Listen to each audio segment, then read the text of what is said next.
Hai, nama saya Nur Hazrina binti Husin, nomor matriks 07 DKM 22F1059. Saya berlakon sebagai seorang pelajar universiti.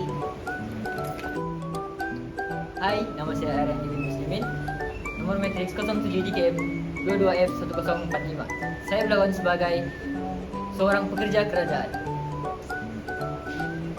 Halo, saya Muhammad Hafiz bin Herman dengan nomor pendaftaran 07 DKM 22F1061 memegang watak sebagai pekerja kilang. Hai, nama saya Muhammad Azam bin Ibrahim. Nomor matriks saya adalah 07 DKM 22F1053 dan watak saya dalam drama pendek ini adalah sebagai seorang ahli perniagaan. Kami membuat drama video pendek yaitu bertajuk Pelaksanaan Dasar Ekonomi Baru dan Usaha Memperkasakan Ekonomi Baru. Dan saya akan memperkenalkan apa itu dasar ekonomi baru ataupun lebih dikenali sebagai DEB. DEB ialah merupakan satu dasar penting yang diperkenalkan oleh Kerajaan Malaysia pada tahun 1971, bertujuan untuk menangani ketidakseimbangan ekonomi yang wujud antara kaum selepas kemerdekaan. Fokus utama DEB adalah untuk memperbaiki taraf hidup masyarakat Bumiputra melalui pengalihan kekayaan yang lebih adil dan memperkukuhkan ekonomi negara secara keseluruhan. Dan selepas ini kita akan tonton video drama pendek kami bersama-sama. Ayo kita lihat.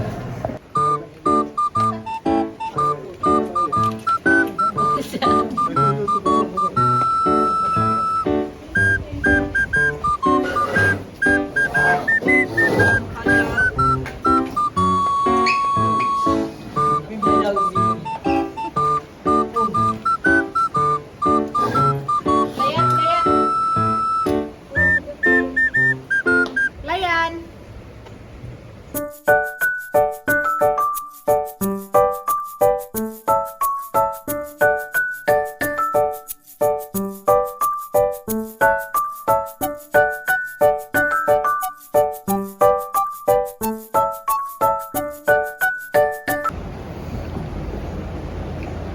Oke, sama.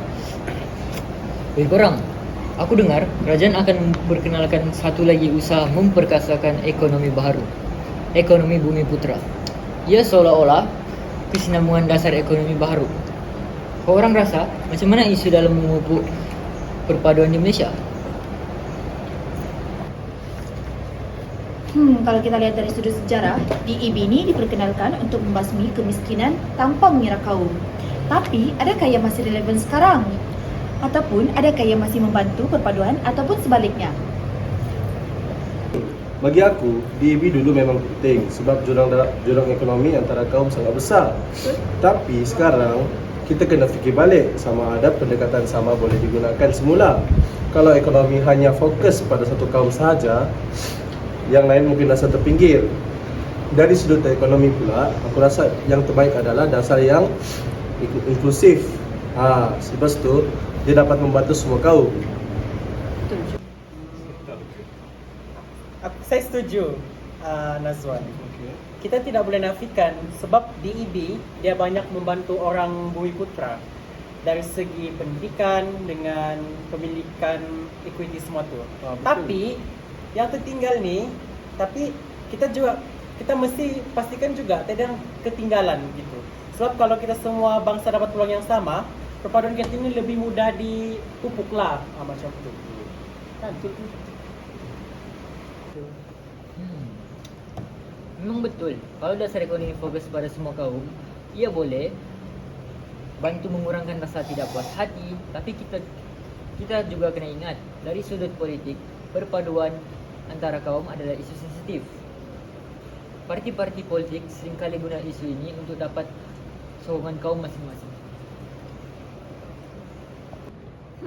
Sebab tu kita kena pastikan dasar ekonomi ini tidak terlihat untuk memihak kepada mana-mana kaum sahaja. Kalau dari sudut sosial, usaha macam inilah kita boleh dekatkan lagi antara rakyat jika kita fokus kepada keadilan sosial. Pendidikan, kesihatan dan peluang pekerjaan harus diberikan secara sama rata. Ini akan membuatkan semua rakyat rasa dihargai tak kira bangsa. Ya, kalau semua orang dapat manfaat, tentu tak ada yang rasa dipinggirkan. Lagi-lagi dalam dunia perniagaan. Aku sendiri rasa lebih bagus kalau ada lebih banyak kerjasama antara kaum dalam perniagaan. Kita boleh belajar daripada pengalaman masing-masing dan maju bersama untuk memajukan perniagaan kita bersama-sama dengan kaum. Ya. Itulah. Kalau kita bersatu padu dari segi ekonomi, kita ni mesti saling bantu-membantu punya dalam semua perkara. Contoh dia, kalau ada masalah di tempat kerja, boleh sudah kita selesaikan dengan mudah sebab ada kefahaman sama kaum kan? Betul ke tidak? Betul. Betul. Ini yang kita mahukan. Perpaduan melalui ekonomi, politik dan sosial. Walau dasar itu mungkin dilihat sebagai satu kaum sahaja yang diutamakan, jika dijalankan dengan tulus dan saksama, ia boleh memberikan manfaat kepada semua. Perpaduan rakyat Malaysia adalah tanggungjawab bersama. Aku setuju kita semua kena pastikan dasar-dasar ini seperti tidak jadi punca perbelahan. Sebaliknya, ianya harus menjadi batu asas untuk membina Malaysia dengan lebih adil dan bersatu padu.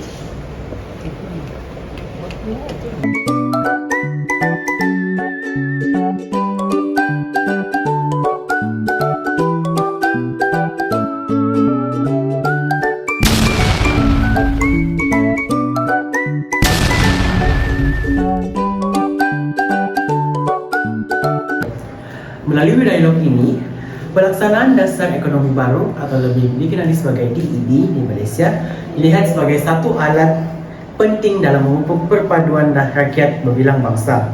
Dasar yang telus dan saksama memberi peluang kepada semua kaum akan membantu memperkukuh perpaduan dari segi ekonomi, politik dan sosial. Sekian saja daripada kumpulan kami. Terima kasih.